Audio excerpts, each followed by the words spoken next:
میں آپ کو نمونے کے طور پہ ایک آیت پیش کر دیتا ہوں، اور آپ سے میں یہ ریکویسٹ کروں گا کہ یہ آیت کبھی بھرے مجمع میں، کبھی دوستوں کے اندر، کبھی اپنے خاندان کے لوگوں میں بیٹھ کے آپ اس آیت کو بیان کریں، اور اس کا ترجمہ جس مکتب فکر کے وہ ہے نا اسی کا ہی ترجمہ پڑھ کے آپ بتا دیں، اور پھر دیکھیں آپ کے ساتھ ہوتی کیا ہے۔ حالانکہ قرآن کی آیت ہے، ترجمہ بھی ان کے اپنے علماء نے کیا ہوا ہے، خواہ احمد بریلوی صاحب کا ترجمہ اٹھا لیں، اشرف علی تھانوی صاحب کا اٹھا لیں، جونا گڑھی صاحب کا اٹھا لیں، فتح محمد جلندری کا اٹھا لیں، سید فرمان علی شاہ کا اٹھا لیں، میں نے سارے فرقوں کے علماء کے نام دے دیے۔ یہ سنیں جی آیت، سورۃ الاعراف، آیت نمبر 188۔ اعوذ باللہ من الشیطان الرجیم، بسم اللہ الرحمن الرحیم۔ قل لا املک لنفسی نفعا ولا ضرا، اے نبی تم فرما دو کہ میں تو اپنی جان کے لیے بھی نہ کسی نفع کا مالک ہوں نہ کسی نقصان کا، الا ما شاء اللہ، ہاں مگر جو اللہ چاہے۔ تو اگر نبی علیہ السلام کو اپنی ذات کے حوالے سے اختیار نہیں ہے تو کسی دوسرے کو نفع دینا تو یہ بہت بڑی بات ہو جائے گی نا۔ نبی علیہ السلام کو اپنی ذات کے حوالے سے اختیار نہیں ہے تو کسی دوسرے کو نفع دینا تو یہ بہت بڑی بات ہو جائے گی۔ نبی علیہ السلام کو اپنی ذات کے حوالے سے اختیار نہیں ہے تو کسی دوسرے کو نفع دینا تو یہ بہت بڑی بات ہو جائے گی نا۔ کہ میں اپنی جان کے نفع اور نقصان کا مالک نہیں مگر جو اللہ چاہے، یعنی اللہ تعالیٰ کے چاہنے سے اور اللہ تعالیٰ کے اختیار دینے سے نبی پاک علیہ الصلوۃ والسلام نفع نقصان کے مالک ہیں، بذات خود اپنی طرف سے سرکار علیہ الصلوۃ والسلام نفع نقصان کے مالک نہیں۔ اللہ تعالیٰ کی طرف سے دینے سے آپ اختیار رکھتے ہیں، اس کی دلیلیں قرآن میں، حدیثوں میں ہر جگہ موجود ہے۔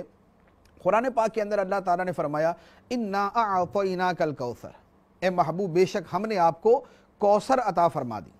کوثر سے مراد خیر کثیر یا حوض کوثر یا کثیر امت یا جنت کی چابیاں اور اس طرح کی جتنی تفسیریں ہیں وہ ساری کی ساری اس کے اندر آ جائیں گی۔ تو اللہ نے عطا کیا تو سرکار علیہ الصلوۃ والسلام کو مل گیا، اللہ تعالیٰ کی عطا سے ہے، اس کی عطا کے بغیر کچھ بھی نہیں۔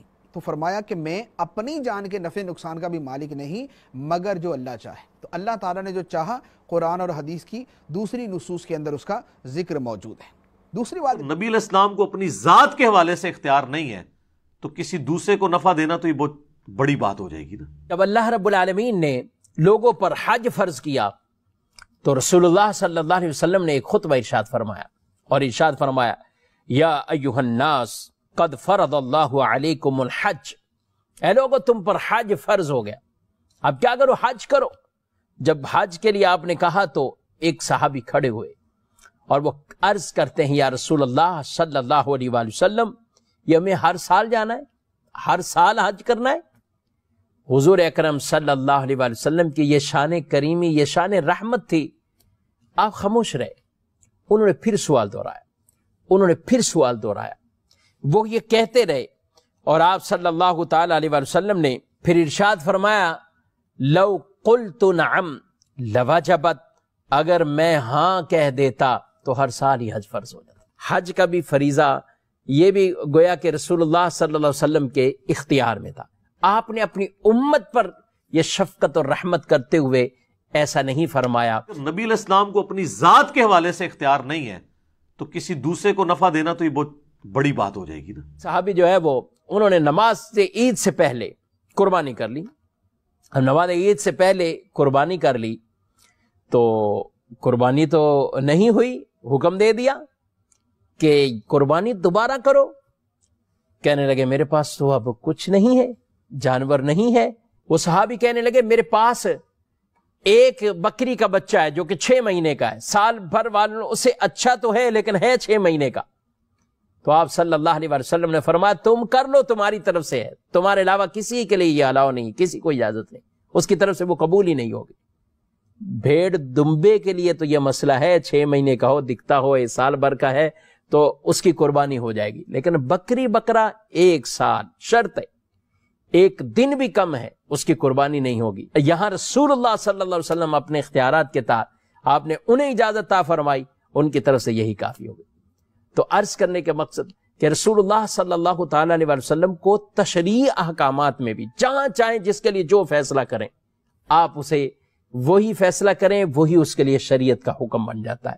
یہ تو آپ کے اختیارات ان چیزوں میں۔ اور اگر ہم دوسری طرف آئیں کہ کبھی آپ درخت کو بلائیں، درخت بھی آپ کا حکم پا کر حاضر ہو جائے، جانوروں سے آپ کلام کریں، پتھروں کو اشارہ کریں تو وہ پتھر بھی جو ہے وہ آپ کی طرف آئیں، وہ کلمہ پڑھیں، وہ درود و سلام آپ پر پڑھیں، آپ اشارہ کریں تو بادل آپ کا حکم پاتے ہوئے بارش برسائے بھی، بارش ختم بھی کرے، آپ اشارہ کریں تو چاند کے ٹکڑے ہو جائیں، آپ اشارہ کریں تو ڈوبا ہوا سورج واپس آ جائے۔